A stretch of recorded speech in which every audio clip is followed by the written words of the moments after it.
Welcome to the Movies Are Terrible podcast. We're sorry to interrupt your viewing of your Saturday morning cartoons, but we're here with a very important spoiler-filled review for Zack Snyder's The Justice League.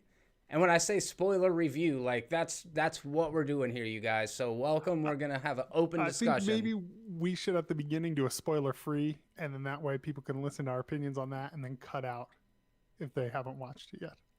Fine. They get 5 minutes. 5 minutes of a general review. I guess we can go for 10 minutes maybe, but I want to talk about it with you, Caleb. And I know that it is early in the game, so a lot of people, to be fair, still have not seen it. So for those people, Brad just said quiet in the thing. I don't know if one of us is quiet. Oh, hey, who's quiet? I don't know. Heard. It's Caleb. Yeah, it's probably me. There we go. That was on my end though. Don't sweat it. I got you. Okay. So yes, we are going to discuss it, spoiler filled, but we will give you our general thoughts on it first. Caleb, the reason why I didn't know if I wanted to do that is because I didn't want to bury the lead. I was going to keep the suspense alive for a while as to whether or not I like this movie. Because I have very mixed feelings about this movie, Caleb. I'll say that for my general thoughts. Obviously, it is long, bro. It is very long. It's a very long film. That said, and I think there's validity and a valid argument on the other side to say, hey, it's broken down into chapters. Nobody's twisting your arm to watch it all at one time. Miniseries are longer in length. It's a very long film, but depending on your viewing habits, it's not necessarily a bad thing. What do you think specifically about that part of it? So I think it is a very long film, but I watched it in 2 sittings. So I watched it as 2 films. Yeah, I watched about 2 hours of it, turned it off, went to sleep. Then the next day watched the other 2 hours because I don't think I would have been able, to have completely 4 hours of undivided time to watch it. Yeah. Same situation. I had a plan to watch the entire thing last night. Watched about 2 hours, give or take 15 minutes. Got up this morning and continued the rest of it. And I will say, when it's all said and done, I didn't feel the length as much as I did every time I checked my phone throughout the movie, where I'm like, 125 minutes in. Here we go. Did you have, as you were watching it, did you feel the length, or did you just all right, no, I'm 2 hours in? That's one of the things that I will give this movie. I'm very, to bury the lead like you, I have a lot of very mixed opinions on this film. I actually thought the pacing was rather incredible for a 4-hour film. I've watched 3-hour films or 2-hour films that feel equally as long. I will say that at this length, and obviously, this is just simple deduction, but at this runtime, every character gets a whole lot more of an introduction and a setup, and I don't feel like this is giving too much away, but it's definitely a positive to give this story room to breathe, just simply so that you can invest in some small way in these characters and them coming together. And when you finally get these kind of, action shots towards the end, they feel much more earned than they did in the theatrical cut. So that's definitely a positive for me. Overall, I don't know if you want to bury this lead too much. Do you think it is an improvement over the theatrical cut? Oh, no. Excuse me. I don't think that's too big of a stretch or too big of a thing to reveal at all. I think that's actually a really good place to start. Of course, it's a better... Okay, instead of saying of course, I will say each of them presents its own unique set of pros and cons. And when you are a 4-hour movie, there are so many areas where you're going to improve simply out of that was what it was designed to be in the first place, so the intention, the pacing was intended. Where with Joss Whedon, he had to, as you said right before we started recording, he had to cut out half of what they gave him. And I will say that so yes, I think it was an improvement, and I also think that another thing that's cool about it is a Zack Snyder was unchained by the by the confines of studio filmmaking in the theatrical market, right? Like, they wouldn't be able to put out a 4-hour movie, Caleb, simply because of the fact that it would only be able to play half as many times throughout the day, so it would destroy them financially. No, that's one of the things I like. I still think there was a lot of studio he was chained to. I mean, clearly by the some of the delivery of the film, you know, you can tell the studio had pre-production meddling with it, but definitely in post-production, I felt like he was very much unchanged, specifically on time. Yeah, I'm going to go through and say what's up to the chat real quick. I don't mean to be neglecting you guys. I've seen some really good takes in here. Brad's in the chat. Patrick's in the chat. We got Mark in the chat. Jay Wolfie. Chief Supreme. Chief Supreme, I'm seeing some hot takes from you, and I'm loving it, sir. Loving it already.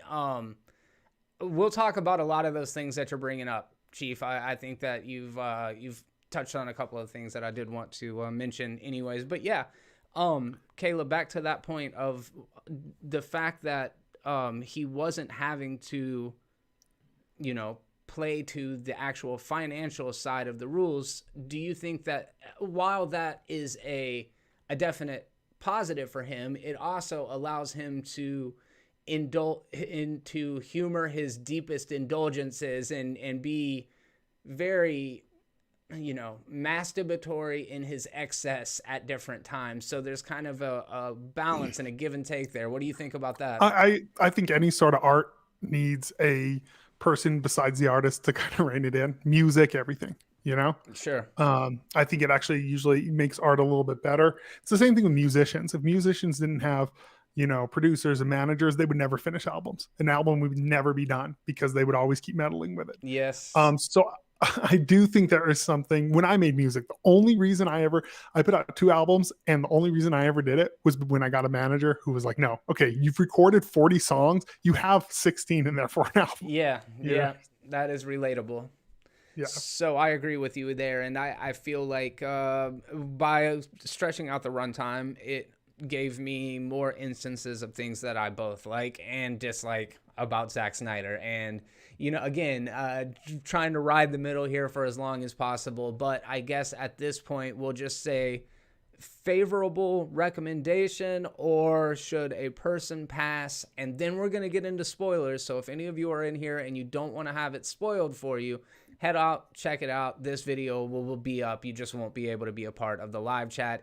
From the looks of things, you guys are all caught up on the film. So we're going to talk about it in just a minute. But first, general thought. I mean, what's your thoughts, Caleb? Recommend or no? So I would recommend it simply based on the fact of it's an interesting piece of art and the story behind it is so fascinating. And I would recommend it if you've seen the Justice League Joss Whedon cut and you hated it like myself. I think that movie's like a 1. I think it's just an abomination. And you want something better, I think this is a billion times better. But do I think it's like an amazing film? No.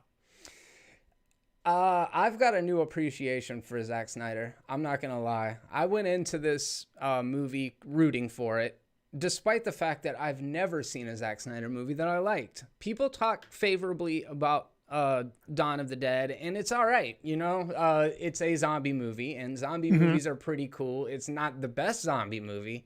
It's certainly not at the bottom of the list. It's just an all right zombie movie. I remember seeing it in the theaters and being like, huh, that was pretty cool, but I wasn't like, that's exactly how I feel about it. So that said, I didn't come into this with a fandom for Zack Snyder, and Zack Snyder's fandom can be very devout and very defensive, probably because they're tired of hearing people shit on their favorite artists all the time. I get it, but I do want to say you can't take that kind of shit as a personal attack. It's not saying anything about you or your character, and it's important to have hobbies and interests, but don't invest so heavily in them that they strictly become your identity and that you're willing to attack other people personally because they don't agree with you. And I've seen it happen. I've been the fucking victim of it. So a lot of times when you see reviews for Justice League, Man of Steel, there's like this big disclaimer at the beginning, like, look guys, don't get mad at me. There are things that I like about it, but all that said, feel like go ahead. That's just fandom though. That's all fandom. I personally, and maybe I'm wrong, maybe my perspective skewed. I think it's Game of Thrones fandom, Star Wars fandom, and especially fucking DC fandom. Personal preference. So for me, and this is why, the worst fandom is the one you disagree with. That's who it is. So when I used to do my own YouTube channel and I reviewed Marvel, I would get death threats because I didn't like Marvel movies constantly. People would threaten to rape my wife, just like awful things. I love Star Wars. That's me. That's me being objective about it, coming from the outside. But I'm saying, I see what you mean. But I'm saying, like, no, I'm saying the fandom you disagree with, like. If you love Marvel movies, well, yeah, you're not going to have a backlash from Marvel fans. I get it. No, I get that too. I get that too. I've seen it. It's just, I don't know. It feels like a slightly different kind. But then again, I have been more critical of the worst movies of the group of them. I've been more hard on the movies that are less good. So anyways, all that said to say, I have a deeper appreciation for Zack Snyder, but in a different way. I now think of him as one of the greatest camp filmmakers of all time. He has aspirations for high art, and people say if you don't like his shit, you just don't get his shit. But I think I get it, and it is like 5 out of 6 of the Justice League members, every male member of the Justice League member has daddy issues. This is Daddy Issues, the movie. Every one of these greased up beefcakes has daddy issues. That's their whole motivations for it. If they're not careful, they're going to end up Chippendale strippers. I'm just saying. They already have the look. And I know you can say the same shit about superheroes in general, but think about it. Yeah. Cyborg, daddy issues. Whole thing is the thing with his dad. Clark, Jonathan Kent, dead. Fucking Jor-El, dead. Daddy issues. Fucking Batman, Thomas Wayne, murdered in the street. Daddy issues. Wonder Woman is the only one that doesn't have daddy issues because she's the only one that doesn't have a fucking daddy. Go ahead. You're the one who hit the nail on the head. That's superheroes. Spider-Man, daddy, uncle issues. Yeah. Tony Stark, daddy issues. Fair. What's his name? Star-Lord, daddy and mommy issues. That's just superheroes. Fair. Yeah, that's a fair point. That's a fair point. Anyways, greased up homoeroticism, right? And people well, you watched a different movie than me. Dude, at the beginning the Spartans showed up, bro, and it looked like the Spartans from Meet the Spartans. Like in that battle at the beginning, what was it, Hercules? Dude, he was a straight up barbarian, dude. And well, he's Hercules. I know, it's fine. Like I said, I enjoyed it. I enjoyed all that stuff. It is all of the slow-mo shots where the heroes are just standing there. And they're just standing there. And they're standing there for a really long time. And it's just like slow motion, static shots. I get it. It's about the hero worship. These are the pantheon of Greek gods, all of that stuff. But are they the pantheon of Greek gods? Are they fundamentally silly comic book characters from a bygone era that wore the underwear on the outside of the freaking pants? Give me a fucking break. It's hilarious. I enjoyed it. Caleb, am I crazy? You're a little crazy. Right. Now let's get on to like what overall, what did you enjoy about the film? What didn't work for you? All right. Here we go.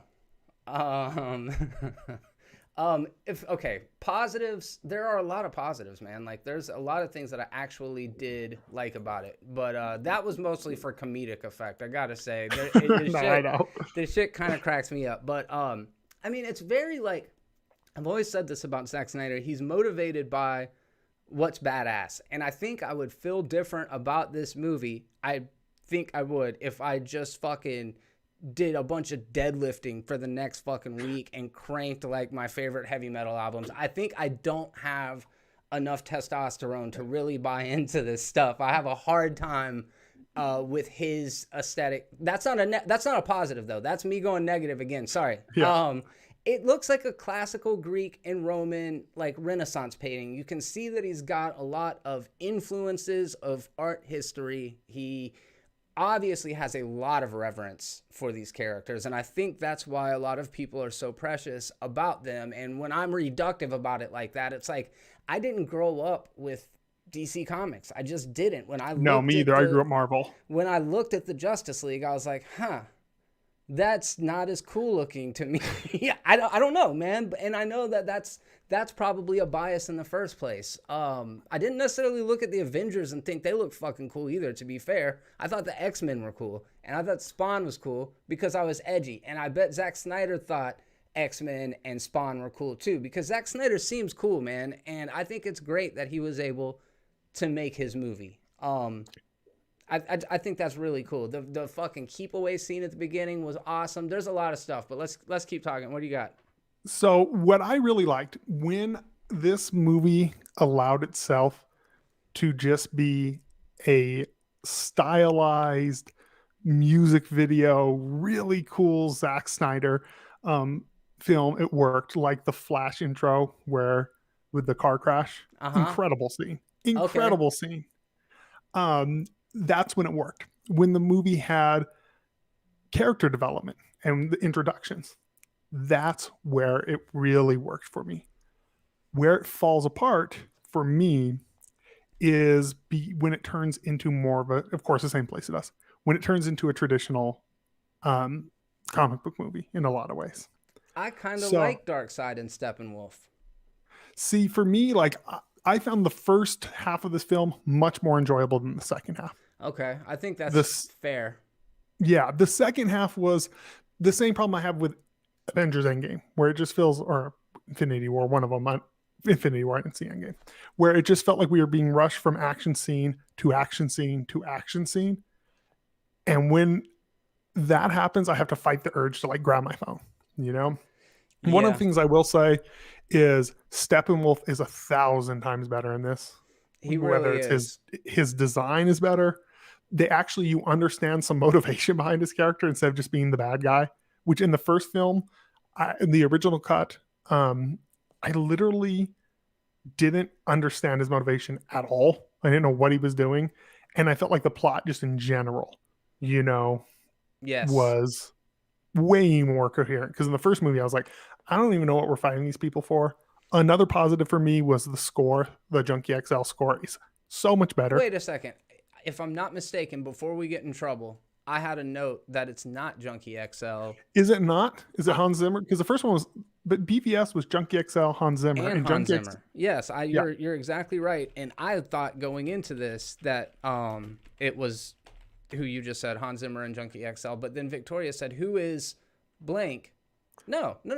I'm sorry. I was wrong. I was going to say, I thought he did it because I know he mentioned it like on Twitter or something. She said something about music by... But then I think there was just some misunderstanding, I guess, because yeah, you're right. Anyways, so the music was good, you thought? I didn't think it was near as good as Batman versus Superman. The music, the score of Batman versus Superman is just, I think, downright incredible. For this one, it for me didn't quite hit those levels, but it is. I like Junkie XL. I think he does some interesting work. Yes, I agree. The other issue I had with the film is, so to me, this again proved once again that you just cannot have this many characters in a film and make it that great. Like, it's just too much. I feel the same way about Avengers films. I feel the same way about everything. They all become masturbatory, for to use phraseology. That's what it turns into. It turns into a circle jerk of cool guys. Yeah. And that's where this falls apart for me. When this movie attempts to be more of a film and not a comic book movie, I like it. When it is a comic book movie, I don't like it. I actually don't like it nearly as much as I like Batman versus Superman. I think Batman versus Superman. So Batman versus Superman, I like the majority of it. I dislike the third act. My biggest problem with Batman versus Superman is they tried to cram too much into it to start a universe. Whether they just gave us a Batman versus Superman movie, I think it would have been much stronger. Yeah. This was all those problems times 4, Yeah, I get it. I agree with a lot of what you're saying. Interestingly, though, I think I was buying into the buildup a little bit more than you were, because once they did start just simply coming together and having interactions with each other, I found myself more invested in that this time than I did the first time around, because at first time it's like you're all fucking strangers, you know what I mean? Yes, But to I see agree them with that. kind of get to know each other a little bit better. And I'm gonna say this, dude. I've got controversial takes, and I know that somebody's already hit dislike, and I'm surprised there's not a whole lot more of them, because people typically come because I want to hear people kind of say their same opinion. So I get that. It's fine. I know a lot of you guys in the chat are on the same page as me. And if you're not, it's fine. It's fine. I'm like willing to have the conversation. I'm glad that people really liked it, because like I said, I wanted people to really like it going in. I think Steppenwolf is kind of adorable when he doesn't have his helmet on. He's got like little blue ET eyes and his little nose. I was like, oh, Steppenwolf kind of cute. I really liked his design. Yeah. And I really like the points of this movie. My emotions were this with this film. It was like, oh, I love this. And then it was, oh, it's okay. Oh, I love this. Yeah. Oh, it's okay. I never hit a point where I disliked it, though. That's something I can honestly say. You know? I have so many objections to it, and despite all of it, it still kind of worked for me at the end of the day. I would recommend it. I don't think I ever said that a little bit ago. We're in the spoiler section now, by the way, you guys. Oh yeah, I think both of us would recommend it. Yeah, absolutely. And because like you said, it's an interesting thought experiment. There's nothing else like it in that way. If you're the kind of person that's asking whether or not you should see it, you obviously have a passing interest in it. So if you're curious, hell yeah, definitely check it out, because there's nothing else like it. Zack Snyder was able to make the epic, sweeping in scale, incredibly bleak Lord of the Rings-esque take on the Justice League. It was out of left field for me. There were his compositions and dramatic use of lighting are fantastic, and I know a lot of people critique the subdued color palette.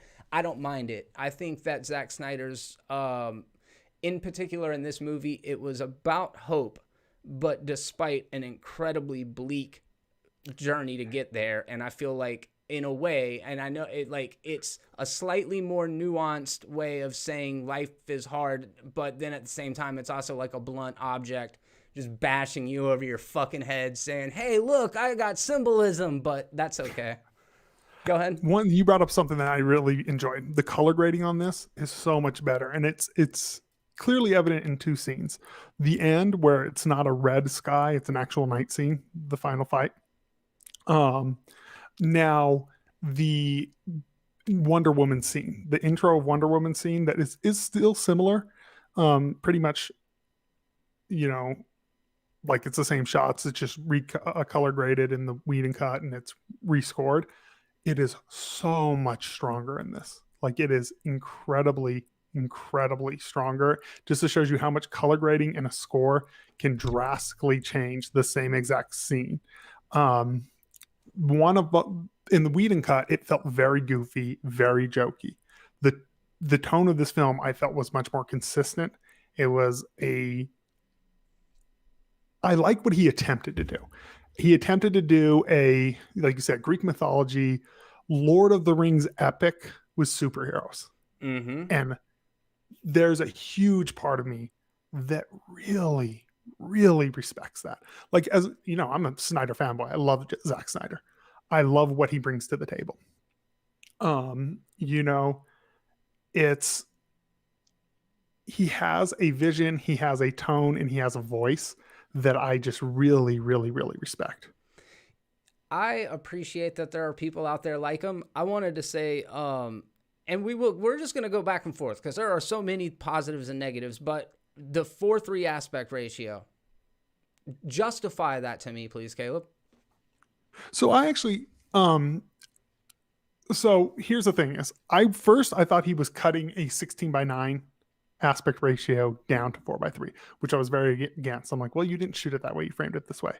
Now I'm 100% on board with it, because when people shoot for IMAX and then crop it down to 16:9, you're losing image. You're not gaining image, you know?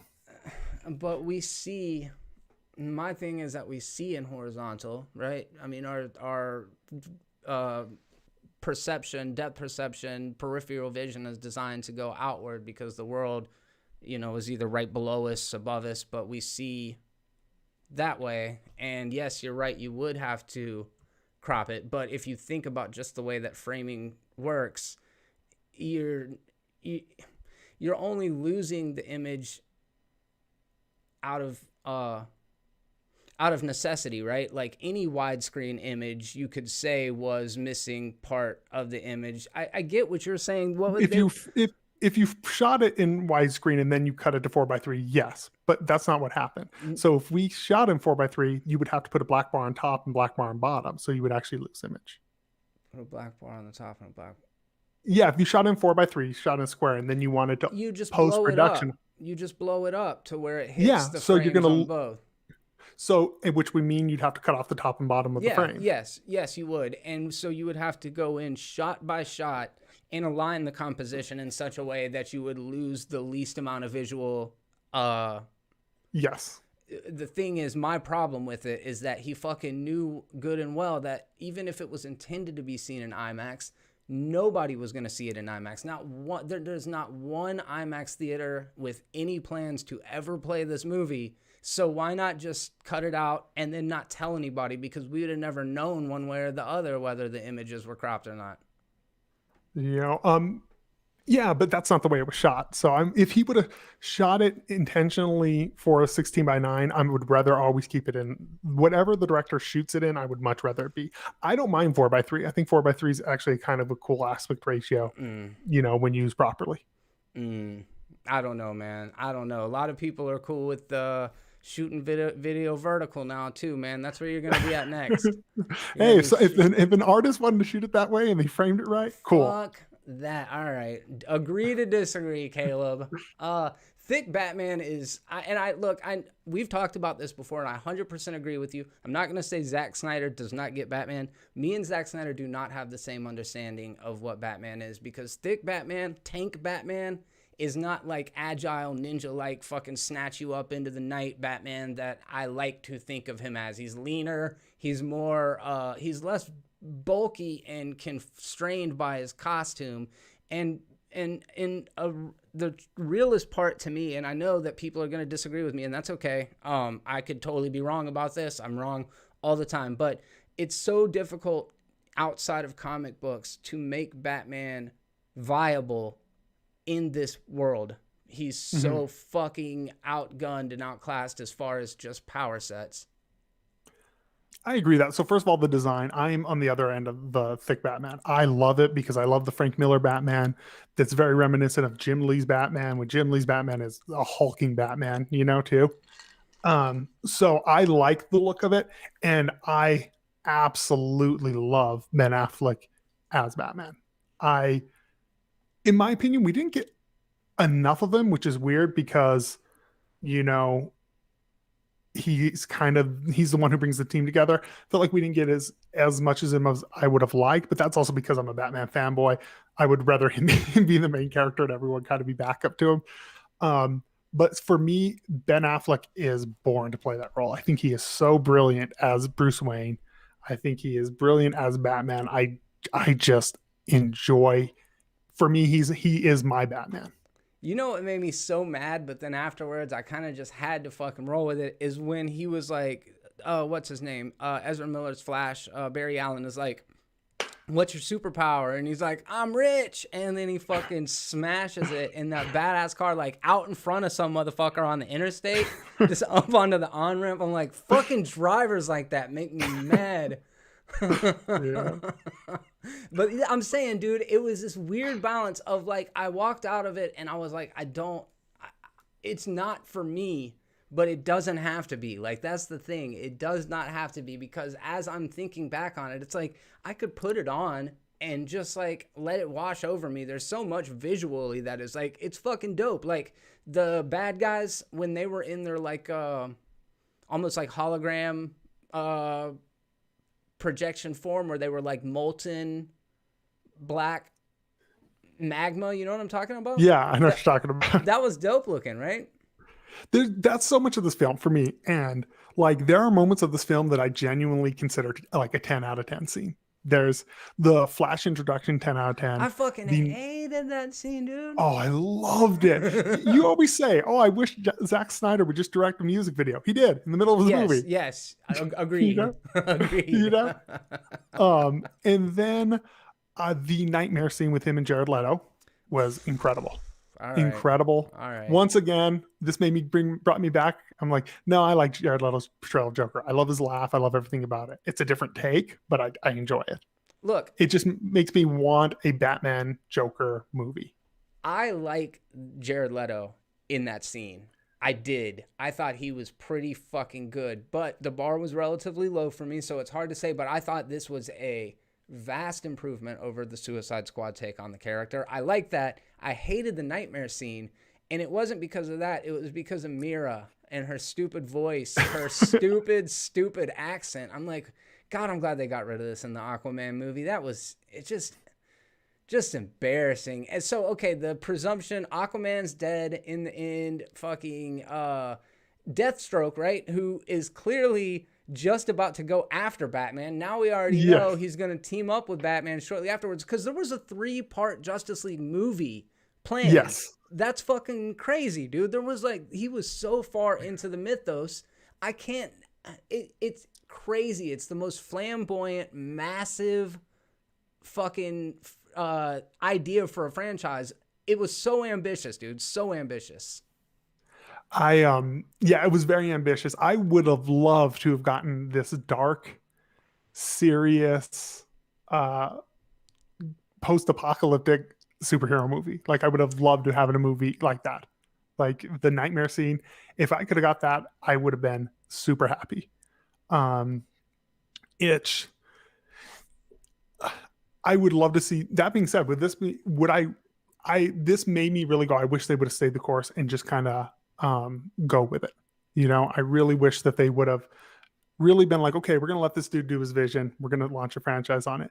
I can understand why people don't like it, because it is a very weird interpretation. That's kind of what I enjoy.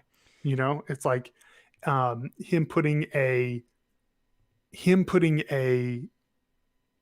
artist fingerprint on a franchise. I enjoy that. I enjoy it when they do it in comics. I enjoy when people do it on film. So those are the things I really, really enjoyed about it. I agree. The parts I don't enjoy, like I said, are where I felt like it was a more standard film.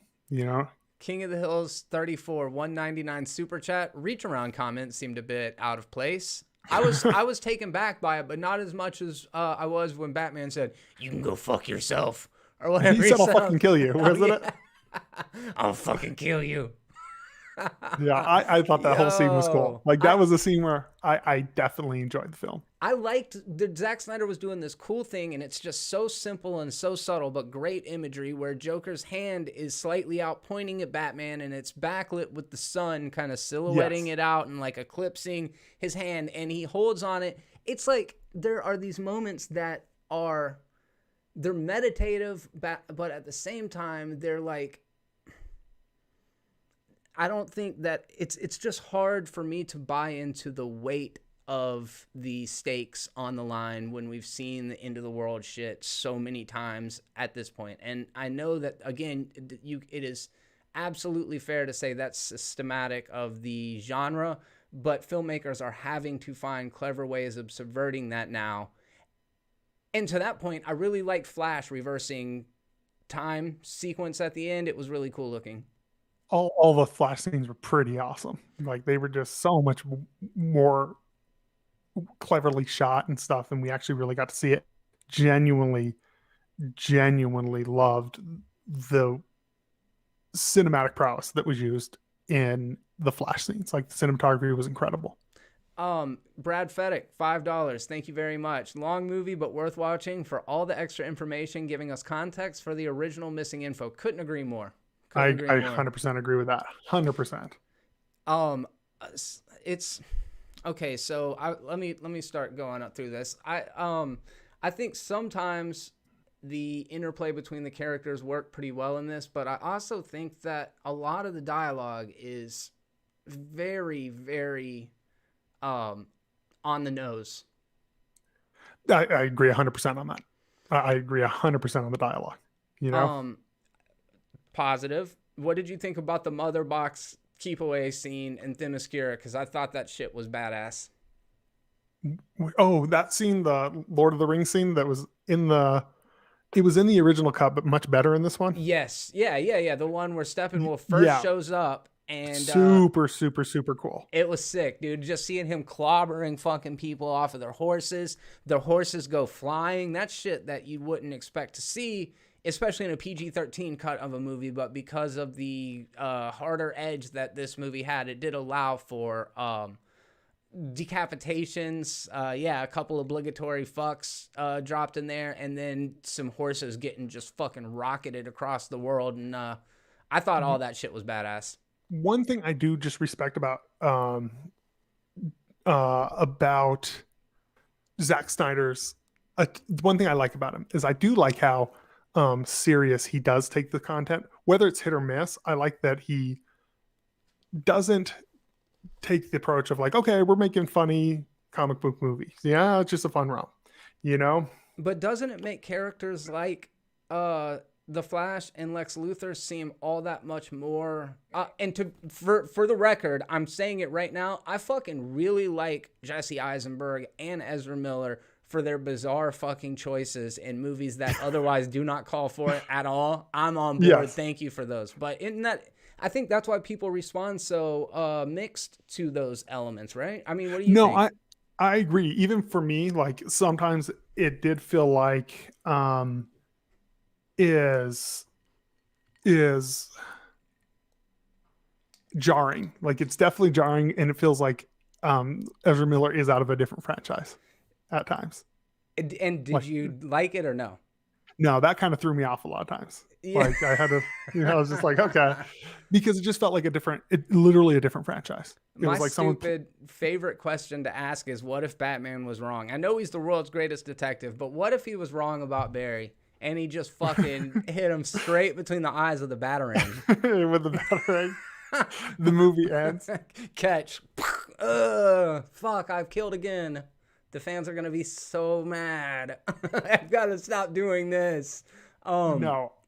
Yeah, dude. I liked it. Okay, what else? I like his weird energy. That's something I just now mentioned. And even Jesse Eisenberg toned it down a little bit, but was still in it just enough for me. And he showed up right at the end. I like that he's moved closer to his comic book counterpart, but just slightly. I think that's cool. Let's see. Cyborg in this movie, I think his design, I know this is a very specific thing, his design, the prismatic look, he almost looks like, his texture is almost like crumbled up aluminum foil, and he can do and change into anything. I understand the idea of it kind of like being nanotech, but I just think it's a really specific design choice. Do you like the look of Cyborg?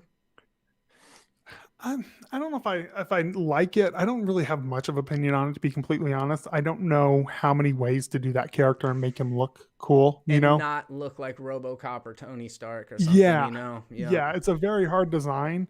So I don't have a really strong opinion on it either way. What do you think about his new huge development in character?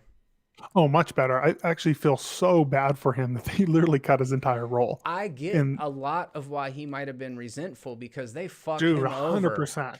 They really screwed him. Imagine this is supposed to be your breakout role, and they cut your entire role pretty much. And it was huge. It was like he was the most, to me, the most grounded character in the whole thing. He had the most character development for sure, you know? And I shouldn't say grounded, but the most like human motivations, you know? I agree 100%. I thought his portrayal was pretty good, pretty solid. All right. He walked around like mean mugging a lot, but then again, I guess he did go through some shit. Yeah, no, there was, for me, as someone who's a huge Zack Snyder fan, to me, this felt like when people criticize Zack Snyder, this was the first time I'm like, oh, okay, I kind of see it. This was the film for me. Where I'm like, it felt like how I felt like I saw Zack Snyder through your eyes for a brief moment, you know? Yeah, and I'm telling you, dude, I'm going back to rewatch all of his shit. I just see it through a slightly different lens now, and I can dig it, because my favorite kind of movies that are like, I kind of watch, I get great joy out of them. I'll just say that. The kind of movies that I really get great joy out of are movies that are completely made in earnestness and are so committed to the vision that it's almost completely tone deaf to what normal people would expect from it, that you gotta kind of be like, I feel you, man. That's cool. Dude, that's me. That's why I've always loved Zack Snyder. It's the unapologetic nature of his thing. He's like, I'm going to put my vision out there. I don't care if anyone else likes my vision. I'm going to do it. And there's something about that I just find so captivating. That's what the 4:3 thing was, man. I swear to God, that's what that shit was. I mean, no, I think it would have played a lot different in the IMAX theater. It's unfortunate, but you're right also. It's hard to change it at the last minute, but goddamn, so many TVs weren't even able to be utilized because of it. But I wrote in my notes, I imagine Ray Fisher was pissed, and I did see that Snyder really tried to spend some time making him an important and vital member of the team. I think there's a thing about all of these characters that is also a fundamental flaw with the way that, and it does it in the MCU as well, but where characters' powers are so vaguely defined that they can do what they need to do in the moment, but it's also not really clear why they don't do the things that it's revealed that they can do at different times at the most opportunistic times. Yeah, I agree with that. I think that's just a lot of films in general, though. You know, like every action movie suffers from this, in my opinion. Yeah, I mean, they do to different degrees. I think you're right. I feel like I wouldn't be so, I wouldn't just harp on it unless I don't know, man. I think I saw it a couple of times in this where I was just like, fucking what? Okay, Wonder Woman stopping every single bullet from an automatic weapon with her gauntlets. Like, that's awesome that she can do that. And then Superman's really motherfucking fast too. He's so fast that he can catch Flash in his line of sight when he's running and actually sit there and kind of go toe to toe with him. But if Wonder Woman and Superman both have the same speed powers as Flash, then it's not all that cool. So now Flash's speed force is so fucking powerful. I mean, Superman could do it in Superman 2. I get it, and back in the 1970s, but he's turning back time with his speed force. I think the visualization of the speed force is so interesting to me, but so counter of what I would think moving really fast would be like. I feel like that's the only way to kind of film it. And if you see this with Quicksilver in the X-Men franchise, yeah, there's really no good way to film moving fast unless you literally just showed someone disappear and then come back. You know, you have to do something in order to do it. Allison Becker 94 with 100 kroners. Thank you very much. Loved the movie. My problems: Ben Affleck as Batman. Batman power level compared to the others. Fat Batman.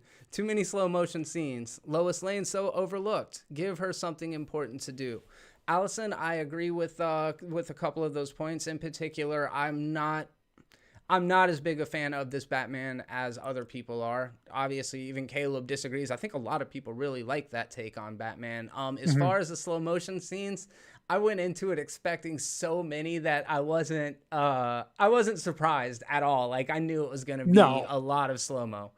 And Lois definitely, I feel like in Man of Steel, they gave her the Find Superman side plot, which was cool. In Batman versus Superman, she had the fall off the building and keep getting rescued storyline. I feel like she did something. Oh yeah, she was investigating in Afghanistan or whatever at the beginning of it. So I have no problem with Lois Lane in Man of Steel or BVS. In this, I do agree she's completely unused. But again, logically, she would be unused. You know, this isn't the Lois Lane film. This is the Justice League film. At the end of the day, the reporter is probably not going to have that big of a role in it. You know? Yeah. And like, she's a civilian. That's what she is.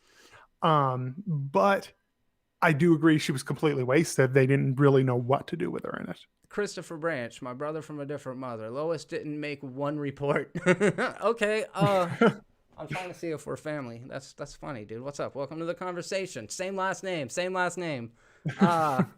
So, yeah, I don't know. I agree with a lot of what you said about Batman, Allison, and I think that's a big thing. And Caleb, you said you're a Batman fanboy. I'm a huge Batman fan, so I do think there's something to people just interpreting him differently, and I do feel like this is 100%. very close to Frank Miller's version of Batman in a lot of ways. This is Tank Batman. Frank Miller's version of Batman is an Brute old, force. grumpy, brute force Batman. Yeah, it's a different take. And to be honest with you, I haven't seen the version of Batman that I'm kind of talking about. Like, they haven't really captured that one all that well. I guess Christian Bale in Batman Begins was kind of like stealthy and freaking. Hopefully Robert Pattinson gets a little bit more of that. The only time I feel like we kind of got stealthy was the scene in Batman vs Superman that you hate, where he's like climbing on the walls and grabbing people.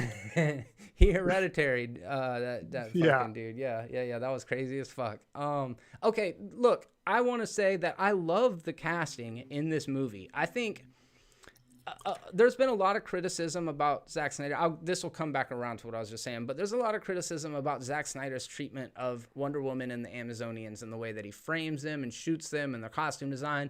But he's an equal opportunity offender. If what you're worried about is titillating 100%. imagery, he's fucking got so many scenes where Henry Cavill's not wearing a shirt. There are man nips everywhere in this film. Constantly. Slow-mo glistening, motherfuckers. Dude, yeah. You look at 300 and you're like, how could you ever give this dude grief about objectifying women? If anything, he's like, he's anything. He loves objectifying these men.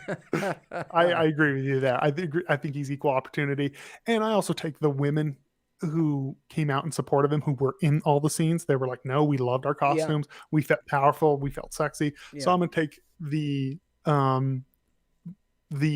stance of the women who were actually in it instead of me trying to white knight for people who don't want saving for me. Yeah, no, I 100% agree. I think that's much ado about nothing. But the reason why I brought that up is to say, when he looks at these characters, everybody's physique is very important, because through the prism of comic books, everybody is fucking jacked. The fact that Commissioner Gordon had to be jacked in Zack Snyder's version of Justice League and Batman versus Superman kind of just shows that, like, he wants his world to be true to what the comic books are, where everybody is freaking yoked. So everyone. And I don't hate it, but the reason why I say that is Jason Momoa, fucking Ben Affleck, Henry Cavill in particular, Ezra Miller totally doesn't fit the mold, but Gal Gadot, like, they're all impeccably in shape and physique. I don't necessarily love the performances, though. So Gal Gadot, I feel, again, I liked her in BVS. I liked her in Wonder Woman. Didn't see 84, but I liked her in the first Wonder Woman. You just don't have a bunch of screen time with any of these, which is shocking for a 4-hour film. You know, I feel like he did as much as possible, but you don't really get to see people explore these characters too much anyway. And I feel like that's kind of my issue with the film. Yo, Daryl, to your point, man, there was a scene, it was the Wonder Woman saves the bank or whatever at the beginning, whatever the building was, I can't even remember, but there was all the little girls that were like on a tour there, or I don't know, something was going on, and the guy from Game of Thrones, Roose Bolton, was like robbing the place, and he planted a bomb, and she's like, oh no, I gotta get the bomb up through the ceiling, so she smashes her way up to the ceiling of the building, just demolishing, bricks fucking flying everywhere. And then she punches Roose Bolton through the wall. And I'm like, well, she stopped the bomb from blowing up the building. But she put it off. She fucking blew it up herself. But the people survived. So I get it. But it's like, yo, can't you cause a little bit less property damage? You could have thrown him not through the wall and knocked him out. What's funny, my wife didn't watch much of this film, but she was like in it, and she saw that scene, and she goes, one thing I like about it, she goes, yeah, actually, this is how superheroes really would be. They would just like destroy everything. She goes, that's what I do like about it. And I was like, yeah. Victoria went and put it on again. She didn't really watch it last night or this morning, but she liked having it on, so she's got it on again. You know, she's like, it's playing in the house. So that really does speak to the fact that, like, there's broad appeal to it. I just there's so many details that are so specific to the fandom that, like, and coming from an outside perspective, a lot of it just misses me. Like, okay, we are coming down on opposite sides of this, Caleb, and I want you to, obviously, you know me, You can fucking push back on any of the shit you do not agree with, because I don't want it to just seem like I'm fucking shitting on this movie. But what did you think about the introduction of Martian Manhunter? Completely unnecessary, completely unnecessary. Kind of just felt like it was thrown in for me. Um, but I get it. This is the last hurrah of this thing. We're never going to get more of this universe. Yes. You know? Yep. So I feel like there is some of that. It's like, hey, I'm going to give you everything. You want to get Martian Manhunter? Let's do it. You know, we're going to do that. Let's do it. And so I understood it, but it was unnecessary. However, if this were setting up for another film, it would seem a lot more necessary. I feel like having maybe somebody other than Chris Terrio writing it, they would be like, hey, dude, is there some way that we can reveal him more cleverly than having him standing out in the middle of this hallway, not transform Yes. just to transform afterwards? Like, who are you standing out there not transformed for? It's for honestly us. It's like you said, Caleb, it was for us. I if anything, I think you just leave that scene for the very end of the film, like they did. That's really the only scene you needed. I liked the scene at the end. I thought it was handled well. It was that other one I thought was shoehorned in. I kind of like the way they used the Green Lantern for a second at the beginning of it. Yeah, I thought that was cool. The way they threw them in there. They didn't like it. It didn't seem egregious in the context because they were showing everybody at this battle in the first place. No, I agree. I thought that was very well executed. To say, hey, this is a part of a bigger universe, but we are just telling this story. Was that a comic book lantern? I know there's tons of them. Was that a comic book lantern? Was that one specific one? I don't know. I'm not a big Green Lantern fan.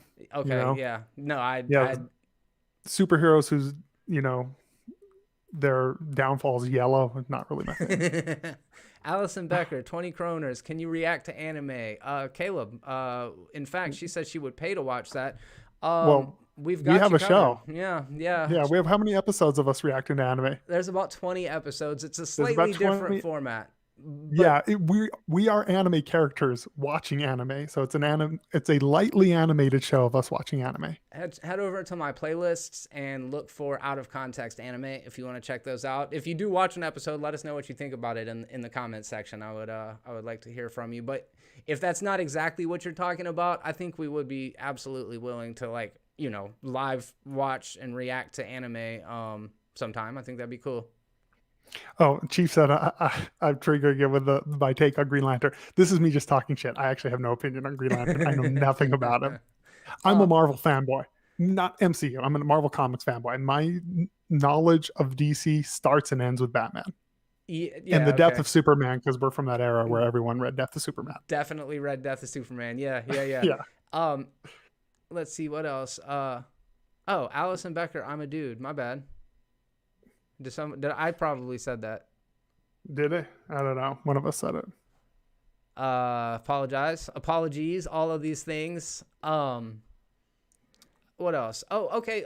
When you said that Lois didn't get much to do, I agree. I did appreciate the one scene between Lois and Martha. I think it did a little bit more to humanize Henry Cavill as Clark Kent, which I do feel Superman being such a core emotional center and such a symbol of hope, he's incredibly underdeveloped even though I know Zack Snyder's intention is to make his arc the through line of the entire series. I don't think that he's still been established with enough of a beating heart compared to he's able to convey a lot with his expressions. I think Henry Cavill is great in the suit. He looks smart. Yeah, he really does. Especially it's hard to see him as Clark Kent because it's like, I'm just a regular reporter guy, just a regular 6'5" fucking bodybuilder reporter. And not that there aren't those out there, but yeah, he's way too fucking good looking to just pull off the regular part of it. But anyways, so seeing that scene between the two women in his life, I thought was very helpful towards that end. I actually really like that take on on Superman that he brings, that somber kind of trying to find his place in the world take. But that's coming from a person who isn't a Superman fan. Yes. Yes, Like, I I think agree that's a with you. cool take. It's a cool grounded, like, hey, he doesn't really know his place, and he is struggling with his powers, and being a godlike figure of a whole planet. He's struggling with that. He doesn't know how to do it. Um, I want to, because I agree with you. I think that that's actually a really good and interesting take on the character. I just want to be able to be more invested from giving me more of those moments instead of just telegraphing this is what it's supposed to be. You know what I mean? no, I agree with you. And it's, again, I think the problem that you and me both sometimes have with comic book movies is we're just such film buffs Yeah. that sometimes we approach films. I know I do. I'm very guilty of this. I approach comic book films like I'm approaching an artistic drama, But which I they're don't not. want to be diminutive of any genre because people will say that same shit about horror movies. You know what I mean? It's like it No, doesn't have to be to your and standard. I'm such a hypocrite because I go in with the mindset of, like, when I'm watching a horror film, I just want a fun, dumb horror film, and I'm happy with that, you know. And part of me is me just being a nerdy little fanboy bitch, where I'm just like, I have so much reverence, not necessarily for DC characters or just for um, comics in general, that I go in wanting them to just be like elevated so much farther beyond, and then when they ultimately end up being what they are, I end up having a negative reaction. Yeah, no, So I get that. a lot of it is on me. Yeah. No, I agree. I think that's a good point. Okay, casting all great. My favorite piece of casting in the entire thing, and I didn't realize it until this movie, but I should have when I rewatched Batman versus Superman. Jeremy Irons as Alfred. What a great take on that character that I would have In never seen coming. Dude, I loved it in Batman versus Superman. I loved it in here. I think he is a high point of every scene. Um, He it's really is so good, man. it's such a cool way because he, by making him not that much older than Batman, in it, Yeah. like, he probably took him in pretty young, started kind of raising him. He probably wasn't very much of a, he was what, like 20 years older than him, you know? Yeah, yeah, right. And so like he started raising this kid like barely a little bit older than him. And he is part of the crew. Um, one of those things that I I enjoy that take. It's so interesting to make him more, instead of just the old man. It's just um it's an interesting take to see him more as a partner than just like a father figure slash butler thing. I saw somebody refer to him as complicit, and I thought that was hilarious. I was like, fuck yeah. Yeah, he gets in on it, dude. He was fucking flying the bat plane in the last one, which was cool, man. He helped give Batman the little boost into the Yeah, warehouse, you dude. know? Boots. Yeah, no, I it's such a different, again, different takes. That's what Yeah. all of this is about. Very different takes. So I understand why people don't like it.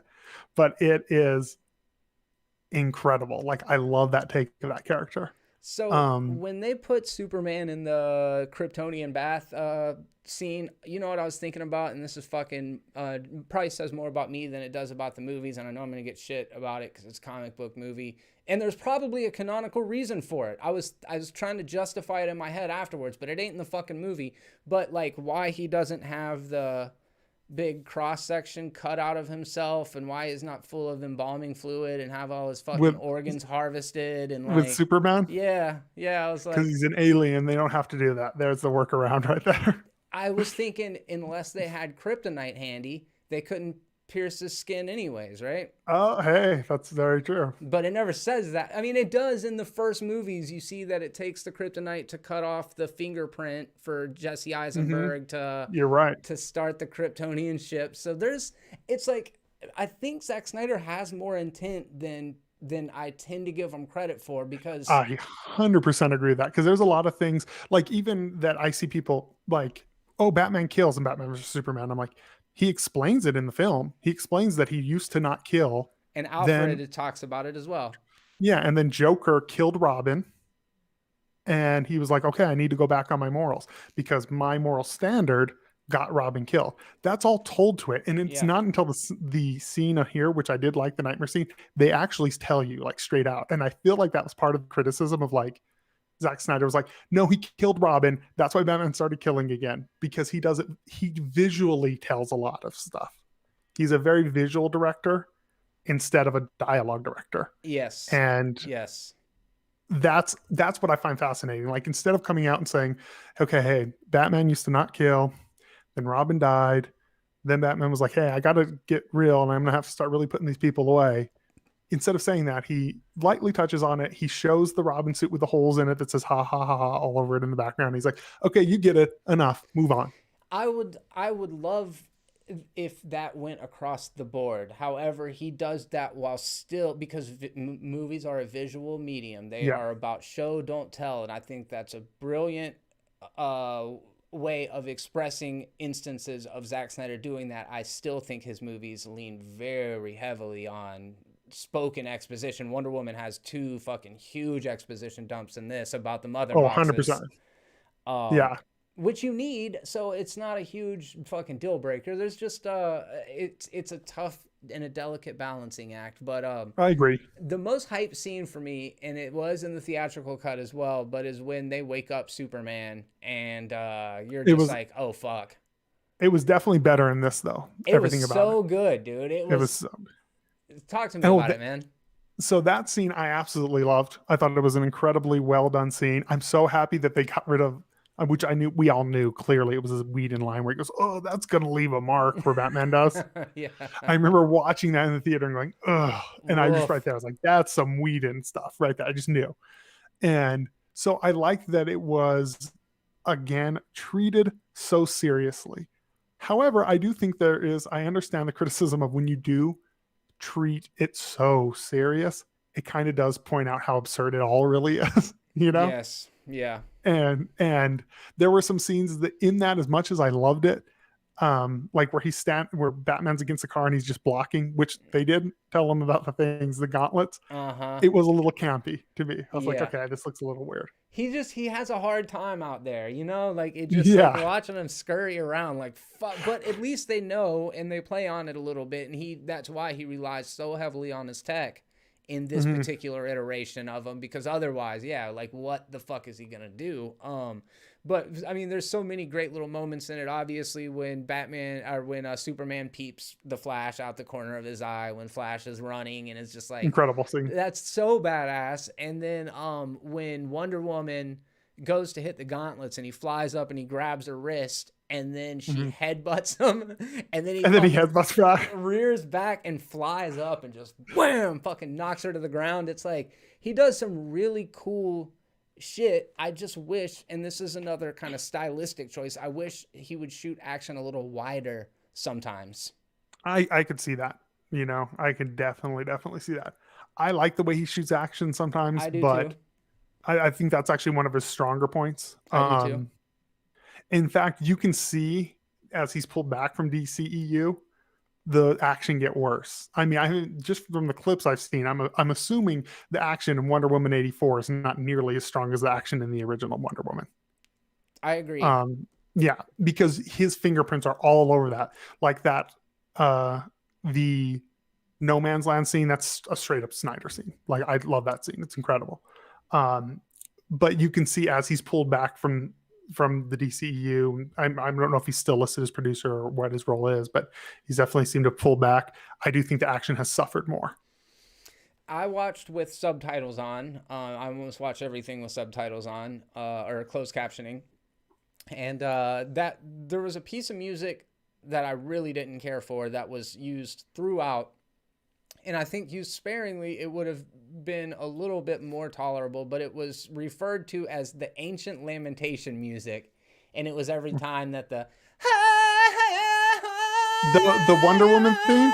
But right before the Wonder Woman, because the Wonder Woman theme comes right after that, the dun dun dun dun dun dun dun dun dun dun dun. I don't think that part is and you might be right, it might be the track right before it, but I think it was when it always comes up right before Diana's music though, so maybe it is a part of it. But I know that the Wonder Woman theme is the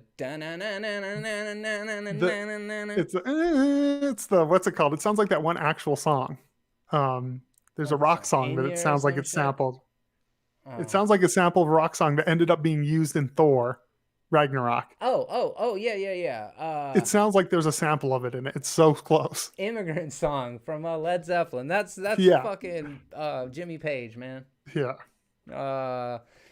I don't know. It was just used a whole lot in it, and I was like, all right, dude, we get it. And it was funny because Ancient Lamentation music kept on popping up, but I did like the score. And in addition to thinking that Wonder Woman's score is sick, Superman's theme has become one of my top favorite themes, just period.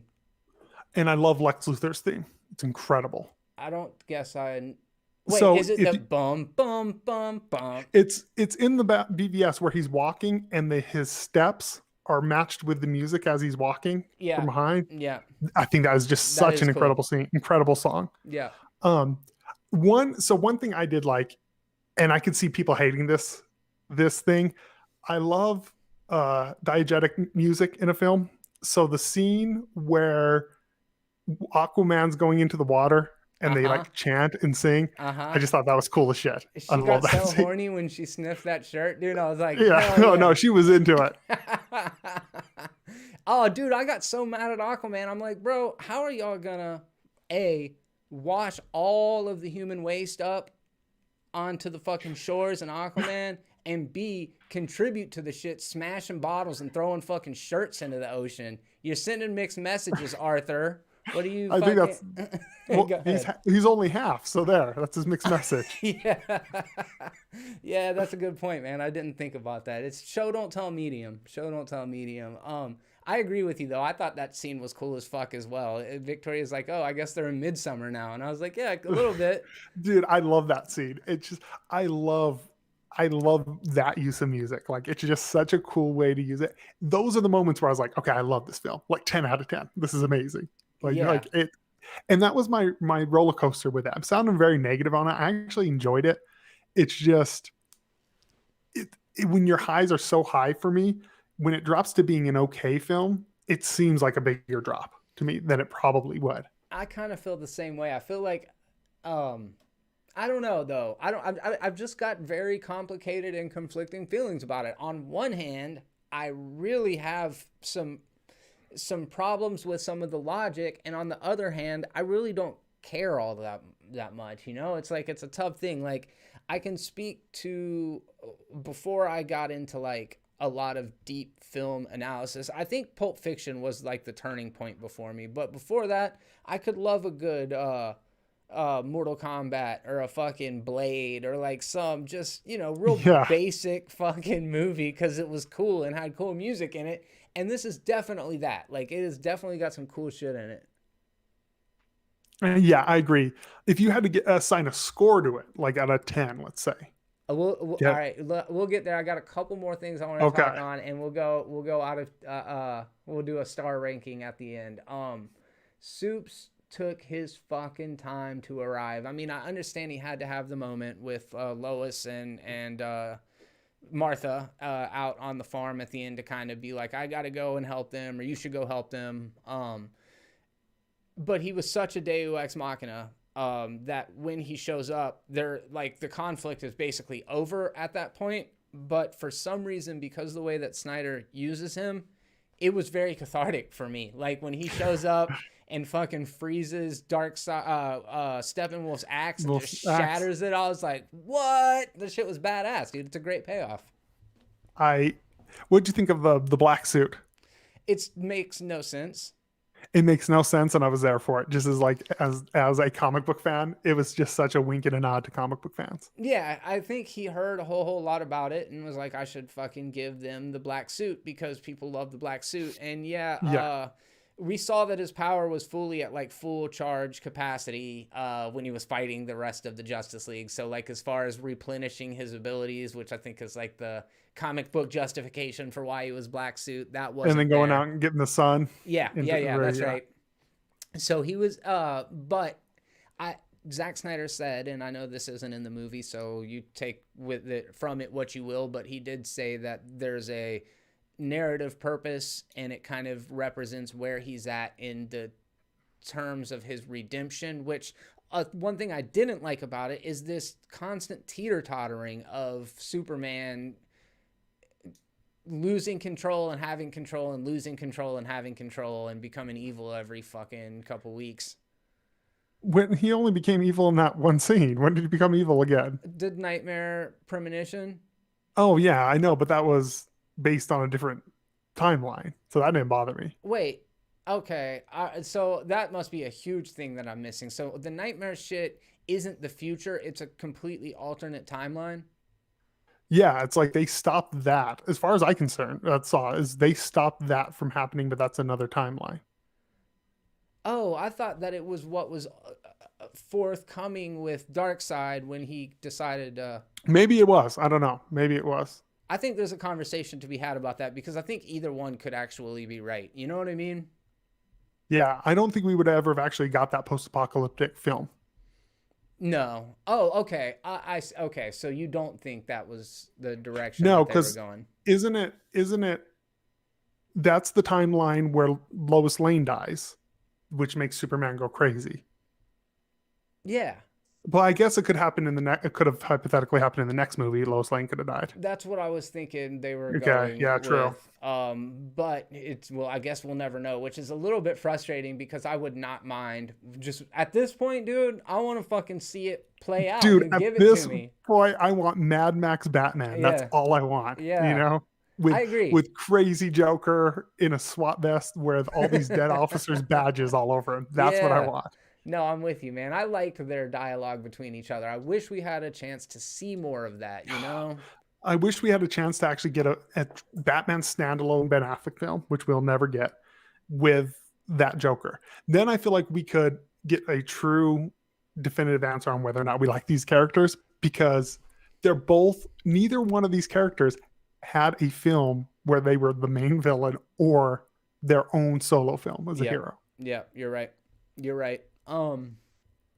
Okay, so before we get to the final thing, and then we're going to kind of listen to you guys real quick and see if there's anything you want us to talk about or anything that you wanted to share with us. But the Barry running thing was so badass looking. Like all the damage being undone and the exploding viscera that was Superman being rebuilt and going through and doing it to each of the different characters. That was fucking cool. It's wild, bro. This shit is gonzo, and I'm here for it. I'm honestly, unironically, I dug it. I thought it was badass. Just not anything I thought I ever needed or wanted or cared to see in my life. But the dialogue while he's running, I've found to be a little bit strange. He said, "Make your future, make your past.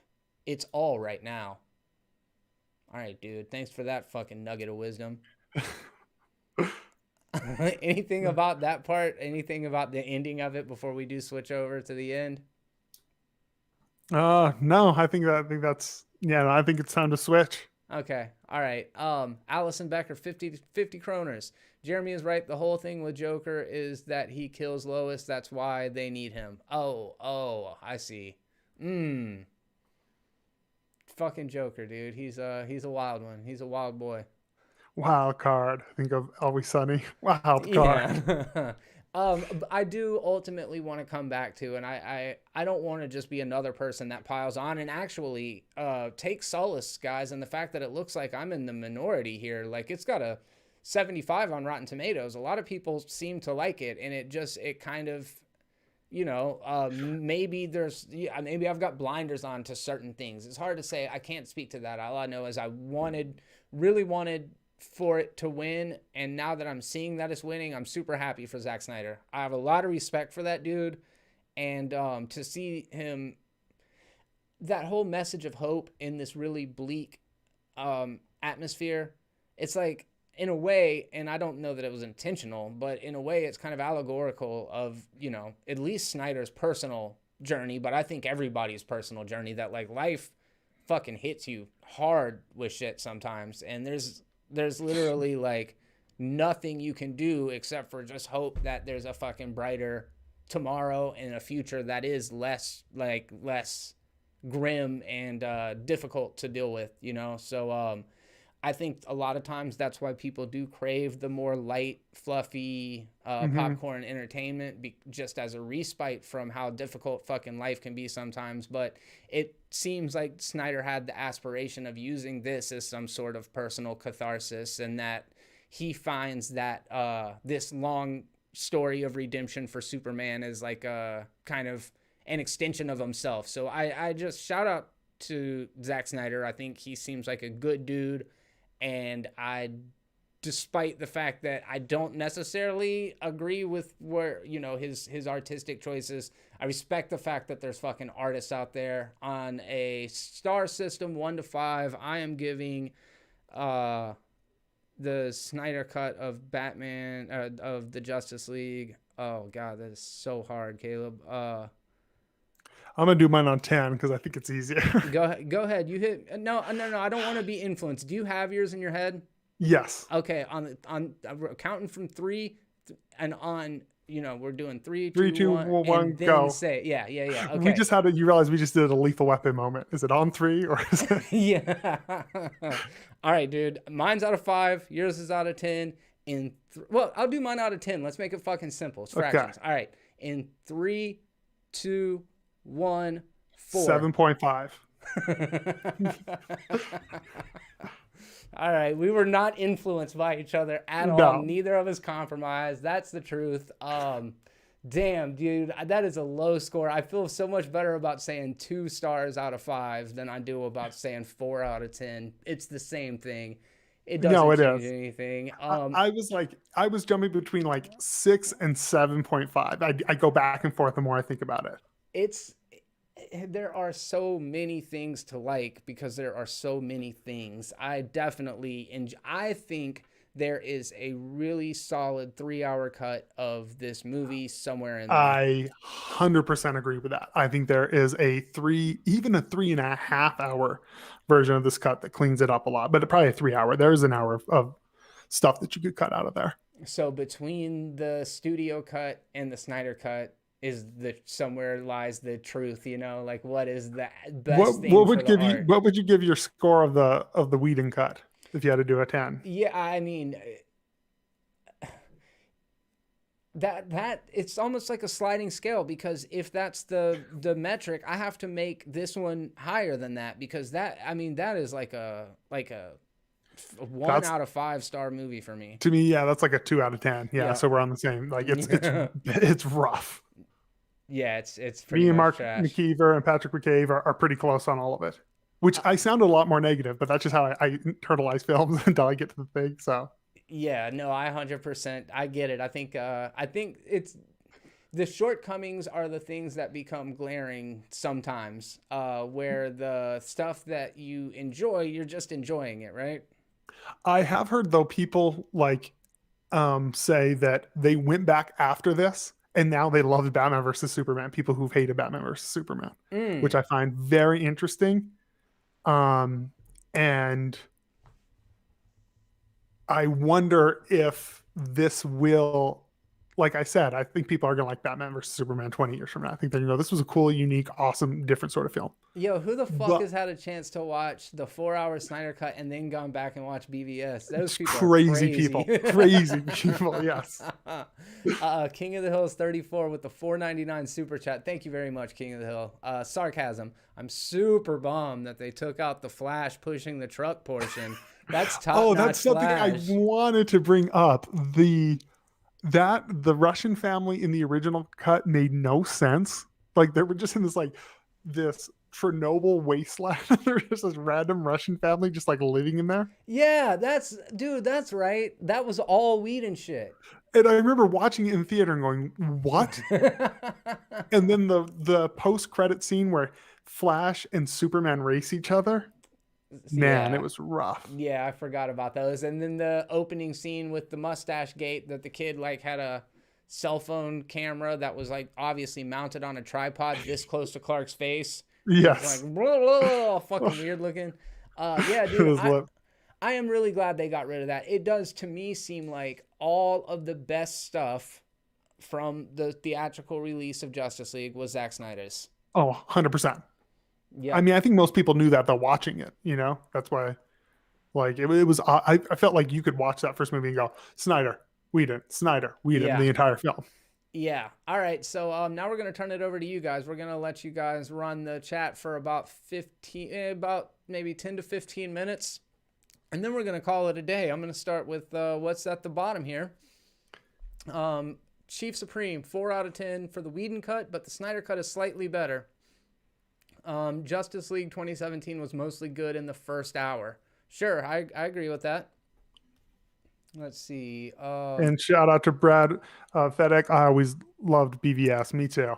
BVS for life. Yeah, you guys are fans of that. That is a true statement. Paul Gibbons, 8 out of 10. Hell yeah, dude. I really am legitimately happy that people were fans of it. Patrick McCabe, 8 out of 10. I loved it. Mark McKeever, 7.5 out of 10.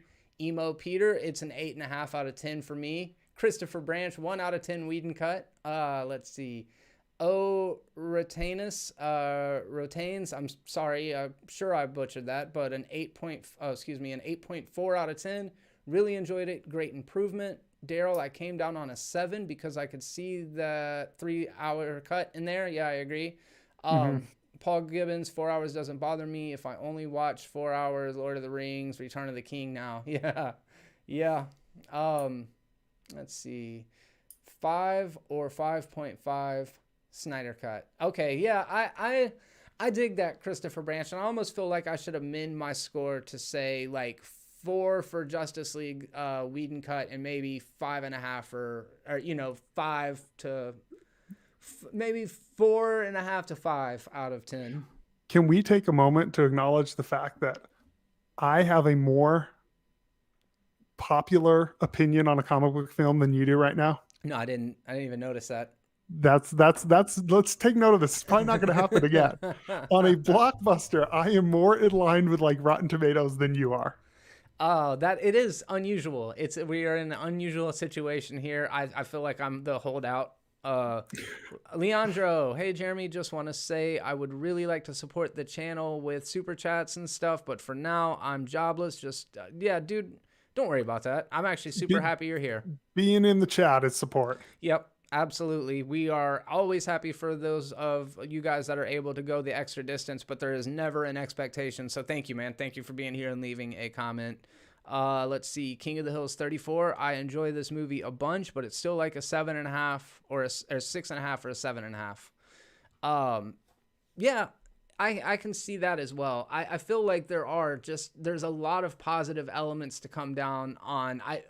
We didn't talk much about it, Caleb, but holy crap, you mentioned it. This Steppenwolf was such an improvement over the other one because you could actually kind of like sympathize with him a little bit, but really just understand like what had set him on his course to want to do all that shit in the first place.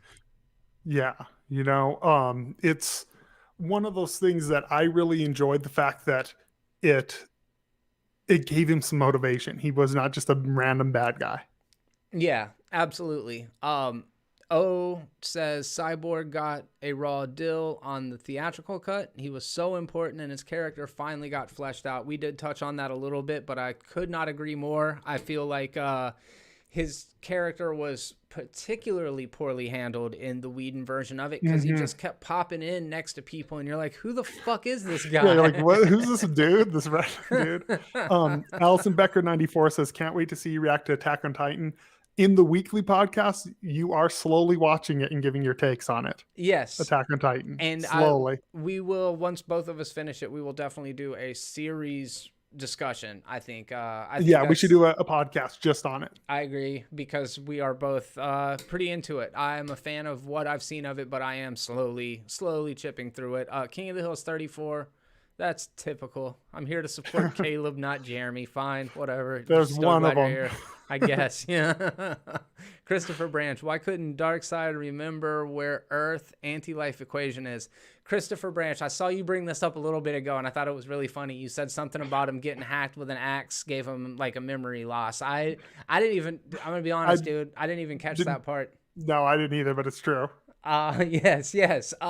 Victoria was like, well, at least Wonder Woman learned how to make tea in the movie. And I was that scene was fun. I didn't remember it, bro. I was like, that happened, and she's like, yeah, and I was like, oh, crazy. It it was kind of a funny Alfred moment where he's realized how neurotic Alfred is. Oh, really?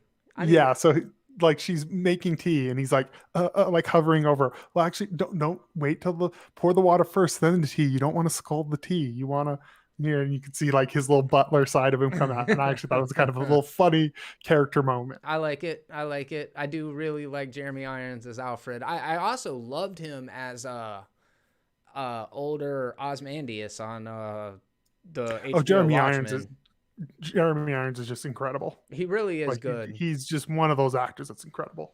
Dead Ringers, a particularly disturbing freaking Cronenberg movie that he was his own twin brother in. Cosmic 714, is Ben Affleck the best Batman? What do you say? Is who the best Batman? Ben Affleck.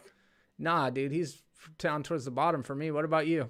He's lower than Val Kilmer and George Clooney? No, down toward the bottom. He's okay. Not no, for me, absolutely the best Batman. What you just said, he is not lower than those two. So for me, and this is just kind of because I haven't had a great Batman yet, but I would go Keaton, Bale, Affleck, Kilmer, Clooney, I'm very excited about Pattinson. I'm very excited about it too, which they wrapped filming and proved me wrong. I thought we were never going to get this film. They said they wrapped filming. For me, Ben Affleck, then Keaton, then probably got to go Bale, and then Kilmer, and then Clooney. Am I missing any of them? Is that all? No, that covers them. And I want. Oh, and then Kilmer... Adam West at the bottom. Yeah.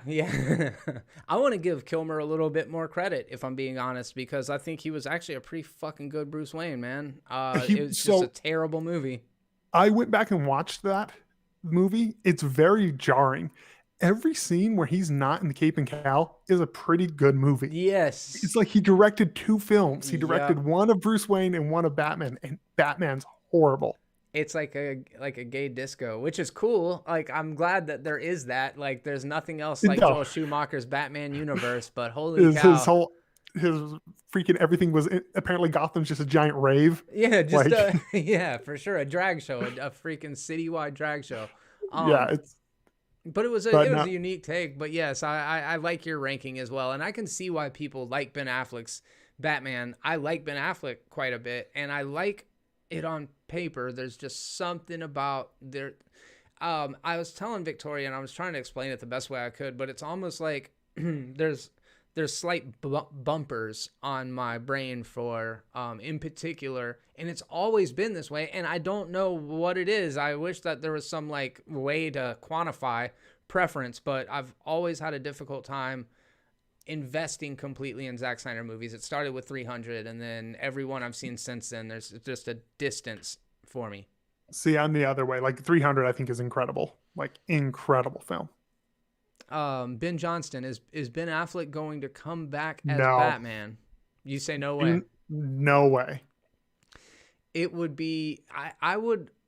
I will never say no because we just got a 4-hour Snyder cut. But who thought very that unlikely. Shit was gonna happen, dude? Holy very crap. Unlikely that they put another $70 million into. Who would have ever said yes? Zack Snyder is going to get to go back, put another $70 million into his film to finish it. What if they make 200 million in subscribers? I mean, I just signed up for HBO Max for But are you gonna delete it now? Oh, I already canceled for next month. Yeah. So there's gonna be a fucking lot of that as well. There's going to be a ton. And then I'm sure in a couple of months when they have a movie I want to see, I'll sign back up for 1 month and cancel again. They got me for Kong in Mortal Kombat at the very least. When is Mortal Kombat? Does it have a release date? Yeah, I think it's the end of this month. Okay, see, perfect. My subscription will still be good. I might be wrong as well. Let's look it up because I know Kong versus Godzilla is next on March 25th. So that's 5 days away. Woo! It's been a good week. Somebody brought it up in the chat. Falcon and Winter Soldier pilot was dope. I agree. Patrick McCabe says HBO Max is great. I actually agree. I think HBO Max is an incredible streaming. I was the one who got you onto HBO Max. I was like, dude, you need this. This is the best service. And I still stand by it. It's just I have Funimation. I have Hulu. I have Netflix. I think my wife has Peacock. And I'm like, spend like $100 a month on streaming services. Get One of them rid got to all go. that. Yeah, get rid of all that. Keep your HBO Max. No, it's your choice, dude. Cosmic MK April 16th. Hell yeah, can't wait. These are coming up soon. Maybe I'll keep me for one more month. Christopher Branch. I hope not, but the Nightmare stuff does low key look cool. I would not mind seeing the rest of it. I wouldn't mind watching a 10-hour version of. Dude, I want a mini series of the post-apocalyptic Nightmare. That's all I want. Yeah, I would definitely watch it, even if I had to do it slowly over the period of time. The truth of the matter is, I would have probably enjoyed the experience of the Snyder Cut more was I not under the obligation to finish it for Saturday morning. I 100% agree. And I kind of want to give some time away from it and go back in like 6 months or so, a year. And I also want to watch Man of Steel, then take a little break, watch BVS, then watch it, because I feel like being in the rush to complete it definitely tainted my enjoyment of it. Yeah, I agree. And it's tough, man. It's part of the name of the game. I remember waking up the morning after it was released and seeing people had published fucking theory videos and breakdown videos 9 hours after it was, available to the public. Yeah. I'm just like, damn, dude, that is so much of a grind that it's almost more work than it is a hobby. I guess it is for people, but yeah, I would. It's like I have an actual job that I have to, yes, yes, for sure, that I have to do that actually pays my bills. So, you know? Yeah. Aries. Let's see. I'm sorry. Chief Supreme said, I didn't realize Darkseid knew the anti-life equation was on Earth the first time he invaded. Thought he was just invading to invade. Oh shit. Dude, it was crazy when Superman burnt his horn off, dude. Not Darkseid, but Steppenwolf. Steppenwolf. It was also crazy when Wonder Woman decapitates him. Yeah. But to me, like, I didn't mind either of them. I thought it was kind of cool. And then what was crazier than Wonder Woman decapitating him? Because I mean, he's a fucking, I guess, evil, but he's a bad guy. But when Darkseid just disrespects the corpse, fucking crushes his skull right afterwards, I was like, fuck. Well, I mean, he did owe him a considerable debt of 50,000 planets. 50,000 worlds, yeah. He'd only done 100,000 himself, man. That's fucking light work, dude. I've conquered at least 300,000 worlds at this point. All right, just me? No. Cool. Yeah. Oh, shit. Let's see. Is Ben Affleck in the Flash movie or just Keaton? I think just Keaton right now, but I don't know. I could be wrong. Oh, I fucking forgot about that. There's a Flash movie coming out, y'all. Yeah. Wait, so how does Aquaman play into... Is Aquaman a follow-up to Justice League? Yes. How the fuck? It makes no sense. You could tell they threw out everything because, honestly, I feel like more than anything, I feel like the failure of the DC heavily relies on more, whether you like it or not, it's more on WB than it is on any single director of any of those franchises. Yeah. Like WB just really shit the bed with it. Can you blame Zack Snyder for his Man of Steel movie underperforming? And then his Man of Steel. Can you blame Zack Snyder for Man of Steel and BVS underperforming, or do you think that you shouldn't shoulder the financial responsibility, that the marketing should be able to do that? I think you should, yeah, absolutely. That's marketing. I mean, you can turn any movie pretty much into a hit with enough marketing. Yeah. I felt like they did a really good job promoting BVS because I remember the fucking hype was out of this world. That I do agree they did very well. The others, I don't think as much. The Man of Steel, like I saw Man of Steel years after it came out, and I was like, oh yeah, that movie came out. And this is as a Snyder fan. I was like, oh yeah, he made a Superman movie. Like it was very like, yeah. So I feel like there's a lot of that. There was a lot of confusion behind the scenes. I mean, you see it, like you said. How is Aquaman a sequel? Yeah. Yeah. And like it doesn't matter because it's all diverged paths, ultimate, different timelines and shit. Perfect example how they went back in and dubbed over Mara to give her an American accent instead of a British accent. Wait, they did that in Justice League? In the theatrical version? Yes, she's dubbed over. Yeah. And then in the Aquaman, she doesn't have the accent, does she anymore? Didn't they throw that out? No accent in Aquaman, no. Yeah. So they like those are little weird things that they did. They're like, okay, we're getting rid of the accent, so go back and redub her scenes. That's crazy. I had no idea. Now I want to Yeah. rewatch it just for the bad dubbing. But I don't know what I would hate more, the bad dubbing of her real voice or that accent, the Atlantean accent, because I wanted to punch myself in the face. See, I didn't even notice it at that. I did notice how much better her hair looked in this, though, than that bright red, obnoxious hair in Aquaman. Yeah, that was wild looking. No question about it. I think Willem Dafoe looked a little more hobo-y in this one, but no judgment. It's fine. He must have been doing some tough living over the past couple years. Is he in Aquaman, the movie? Yeah, but he's like much more clean-cut version. He's got a man bun. His shit's on point, bro. Oh, he has a man bun. I don't know how I feel about a man bun Willem Dafoe. What about a fucking boozing, tribal tattooed Aquaman? Yeah, that's a different take, too. No, so that's another thing bottles. Is like, I was shocked at that. Actually, I know a lot of people who love that take on Aquaman, which I thought, if anything, that would have got the most pushback. That Who take are on the Aquaman fans? Dude, there has to be a ton of 4 or 5 out there. I like Momoa's take on him comparatively. It reminds me of, do you remember in the comics where he had the long hair and the beard? He was still blonde. And but his he had the trident long was hair like and in beard. his stumped hand, right? Yes, he had the one hand. Yes. You could tell, like, that's what Zack Snyder read and was like, that is the only version of Aquaman I want to make. And I was like, you're right. You are correct. That's the only version of Aquaman you want to make. I want to see either a panel or a moment in Aquaman movie because he's actually I want to see the stub, you know what I mean? Like Candyman hook with the trident with a fish fucking hanging off of it and just fucking rip the fish off of it. I would have loved it if he would have had a nub hand in this movie. Yeah, dude. That would have been the only thing that made this movie more metal, I think. Yeah, then it's a 9 out of 10. Yeah, dude, I don't know. There were so many fucking cool moments on it. I'm gonna watch it again. I don't care. I'm probably gonna watch it again fairly soon, and probably enjoy it more each time I watch it, which is kind of a crazy thing because I actually didn't really like Batman versus Superman. In fact, I would say I really didn't like Batman versus Superman the first time I saw it. I would say you hated Batman versus Superman. I like it a little bit more now, but I've had good conversations with you about it. I've softened my stance, and I'm trying to take it all in and not just be critical, you know, like just try to find things about even things that don't necessarily right off the bat, but I think I understand how Victoria feels about just regular superhero movies, just in general, like the whole genre.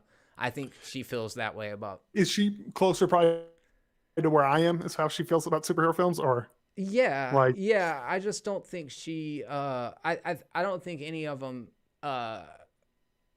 get below the surface, right? Like that was my kind of best analogy as far as the Zack Snyder movies. Is like, I can see smoke from another side of a glass pane, and it's like, I can't breathe in the smoke. It's not like it's getting in me. It's not like, you know, washing over me or anything, because I see it and I can see the impression of it. I see what it's doing and shit, but it doesn't resonate with me on an emotional or cerebral level all that much.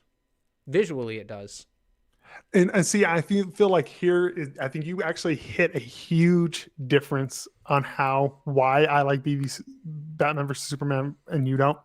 None of these films hit me on an emotionally resonant level. Yeah, whether it's a Marvel film, whether it's what's called, none of them do. I get that. So I would much rather than if neither of them are going to hit me on an emotional level, give me something cool and cinematic and interesting to look at. So why do you suppose that? Like, what is the fundamental difference? I wonder. Is it because I don't know, because I was going to say, is it because they use more charismatic actors with certain studios? But no, because actually on paper, I like the casting of Justice League more than the casting of lots of other shit, because every single actor in Justice League, I would say, is a good actor on their own. To Willem Dafoe, to fucking J.K. Simmons, like the supporting cast is awesome.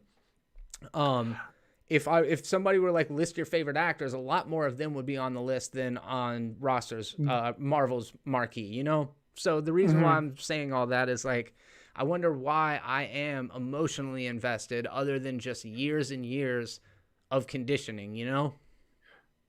Do you think it is the years and years of conditioning? Yeah, I mean, I do. And not just conditioning, but spending a trilogy worth of Iron Man movies with him, literally going through 12 years of my life with this character in the background.